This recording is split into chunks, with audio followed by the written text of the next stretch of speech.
Hello everyone. तो स्वागत है आपका आज के इस एनालिसिस चार्ट ट्रेडिंग वीडियो में। तो DXY, गोल्ड और नैस्डैक 100, यहाँ पे हम यूरो JPY को एनालाइज करते थे, चार्ट ट्रेडिंग करते थे यूरो JPY की। तो यहाँ पे हमने नैस्डैक 100 को सिलेक्ट कर दिया है, क्योंकि जब हम DXY को एनालाइज करते हैं, DXY के चार्ट को, तो कहीं ना कहीं हम बाकी करेंसीज़ को भी एनालाइज कर रहे होते हैं। क्योंकि डॉलर अगर पॉजिटिव जा रहा है तो जो बाकी फॉरेन करेंसीज़ हैं वो नेगेटिव जाएंगी, क्योंकि बाकी currencies in comparison to gold inversely correlated है। तो नैस्डैक को हमने यहाँ पे क्यों सेलेक्ट किया, हम बाकियों को भी सेलेक्ट कर सकते थे, यहाँ पे कोई और पेयर या कोई और इंडेक्स भी सिलेक्ट कर सकते थे।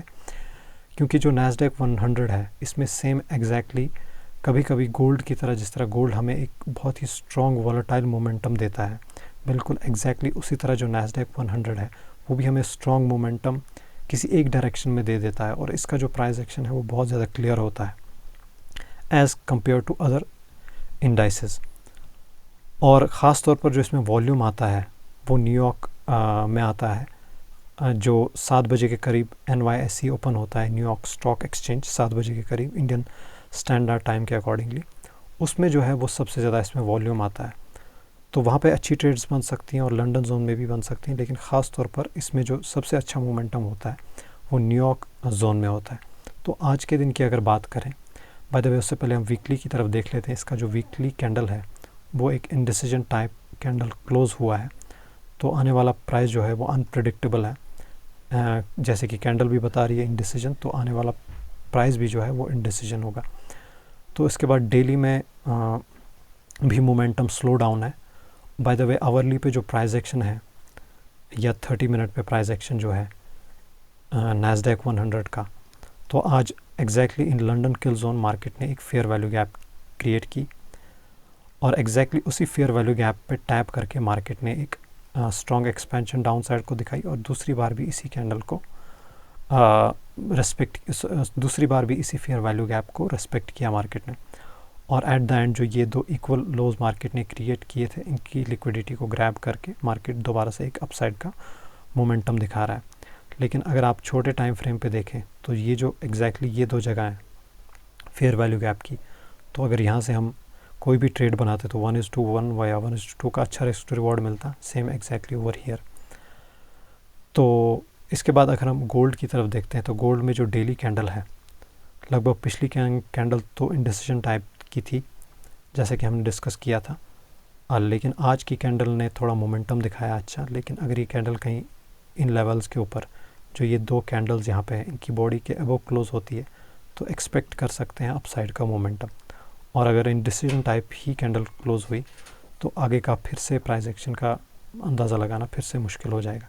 लेकिन अगर आवरली टाइम फ्रेम पे हम या 30 मिनट पे गोल्ड को देखते हैं तो गोल्ड ने आज बहुत अच्छा प्राइस एक्शन दिखाया, क्योंकि आवरली टाइम फ्रेम पे मार्केट ने एक फेयर वैल्यू गैप क्रिएट की थी इससे पहले, एग्जैक्टली उसी फेयर वैल्यू गैप पे पिछली बार भी टैप किया और आज लंदन किल जोन में भी मार्केट ने एग्जैक्टली उसी फेयर वैल्यू गैप पे टैप किया और दोबारा से एक फेयर वैल्यू गैप क्रिएट किया एक्सपेंशन के साथ। जैसे कि आप देख सकते हैं इन्वर्टेड हैमर टाइप कैंडल, दो इक्वल लोज की लिक्विडिटी को ग्रैब किया, फेयर वैल्यू गैप भी थी, ये hourly fair value gap, 2 equal लोज टैप किया और एक कैंडल भी बनी। उसके बाद कंफर्मेशन के लिए एक स्ट्रॉन्ग अपसाइड की कैंडल जिसने फेयर वैल्यू गैप क्रिएट की, उस पर टैप करके एक अच्छा सा प्राइस एक्शन हमें देखने को मिला। तो इसके बाद DXY में भी बहुत अच्छा प्राइस एक्शन था आज का। DXY में पिछली वीक का जो ट्यूसडे था, उस ट्यूसडे में आवरली टाइम फ्रेम पे एक फेयर वैल्यू गैप क्रिएट हुई थी, एग्जैक्टली उसी फेयर वैल्यू गैप पे मार्केट ने आज टैप किया और इस फेयर वैल्यू गैप से आप देख सकते हैं एक एक्सपेंशन क्रिएट हुई और उस एक्सपेंशन में एक गैप भी क्रिएट हुई थी, जैसे हम वॉल्यूम इम्बैलेंस भी कह सकते हैं। और प्राइस इस वॉल्यूम इम्बैलेंस हो या प्राइस इम्बैलेंस हो, इसको मार्केट फेयर वैल्यू गैप की तरह ही ट्रीट करता है। तो मार्केट ने इस पर टैप किया, स्ट्रॉन्ग एक्सपेंशन कैंडल बनाई और अपसाइड का मोमेंटम दिखाया। और एग्जैक्टली अगर आप ये टाइम देखें 7:30 के करीब, 7:30 के करीब एक हाई रेड फोल्डर न्यूज़ थी ISM इन USD, तो एग्जैक्टली 7:30 के करीब मार्केट ने जो ऑर्डर ब्लॉक क्रिएट किया था उसी एग्जैक्टली ऑर्डर ब्लॉक पर टैप करके एक स्ट्रॉन्ग अपसाइड का मोमेंटम दिखाया। तो आज जो प्राइस एक्शन था ख़ासतौर पर इन DXY बहुत ही स्ट्रॉन्ग और क्लियर प्राइस एक्शन था। तो फ़िलहाल के लिए मार्केट ने तो इस गैप को भी क्लोज़ कर दिया है। तो अगर ये कैंडल बुलिश क्लोज़ होती है DXY में, डेली पे हम देख लेते हैं, अगर ये कैंडल बुलिश क्लोज़ होती है, जैसे हमने डिस्कस किया था कि this will be considered as, ये जो ऑर्डर ब्लॉक है this will be considered as internal range liquidity, और एक्सटर्नल को हम ये कंसिडर कर सकते हैं कि जो ये दो हाइज़ हैं इनको हम एक्सटर्नल कंसिडर कर सकते हैं। तो मार्केट अगर बुलिश क्लोज़ करता है इस कैंडल में लगभग यहाँ कहीं भी, तो हम एक्सपेक्ट कर सकते हैं कि आने वाले कुछ दिन में हम इन दो इक्वल हाइज़ की लिक्विडिटी को ग्रैब कर सकते हैं, क्योंकि जो प्राइस एक्शन है लोअर टाइम फ्रेम पे वो बहुत ही स्ट्रॉन्ग है टुवर्ड्स अपसाइड।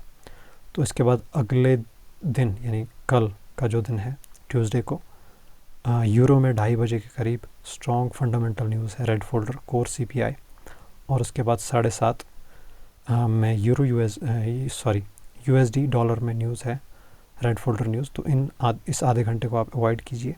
इसके बाद ही अगर कोई अच्छा प्राइस एक्शन बने तो आप ट्रेड लीजिए, या इससे पहले 1 घंटा पहले कोई अच्छा प्राइस एक्शन बने, जैसे कि आज एक न्यूज़ थी जो कि मैंने आपको बताया, ये वाली न्यूज़ 7:30 के करीब। तो इस 7:30 वाली कैंडल ने एग्जैक्टली ऑर्डर ब्लॉक से हमें एक रिजेक्शन दिखाई, एक स्ट्रॉन्ग कैंडल बनाई आधे घंटे की, और उस आधे घंटे के बाद ही आप देखिए, अगर एग्जैक्टली इस आधे घंटे के बाद ही हमें लोअर टाइम फ्रेम पे एक अच्छा मोमेंटम देखने को मिला। लेकिन उस आधे घंटे को आप अवॉइड कर लीजिए जिसमें न्यूज़ है।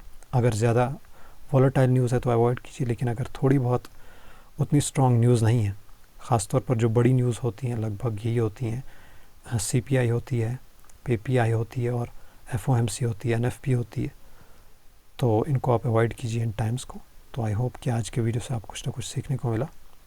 मिलते हैं आपको अगले किसी चार्ट ट्रेडिंग वीडियो में, तब तक के लिए धन्यवाद।